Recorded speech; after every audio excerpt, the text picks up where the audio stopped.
કે પોરબંદરની સુદામા મંડળી હોય, આ બધાની ઉપર 22 લોકોને જેલ ભેગા કરી ખેડૂતોને ન્યાય આપવાનું કામ જો કોઈએ કર્યું હોય તો કિરીટ પટેલે કર્યું છે. અમે તો ખેડૂતોને ફ્રોડમાંથી બચાવવાનું કામ કર્યું છે. વિઠ્ઠલભાઈ રાદડિયાને જ્યારે કેન્સર થયું, એ બીમારીમાં હતા, અમદાવાદ અમે હોસ્પિટલમાં બતાવવા ગયા, અમને એમ થયું કે નહીં, અમે નિર્ણય લીધો કે અમેરિકા મોકલવા. જ્યારે અમેરિકા અમે એરપોર્ટ ઉપર મૂકવા ગયા, એમને લાલભાઈ અમેરિકા જવાના હતા, હું અને જયેશભાઈ એમને મૂકવા ગયા,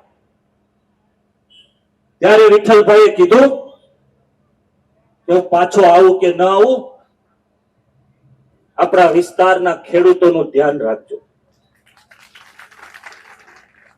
આક્ષેપ કરનારાઓને મારે જવાબ આપવો છે કે હું ઝેર પીને મરી જાઉં, પરંતુ ખેડૂતોનો 1 રૂપિયો જિંદગીમાં ન લો.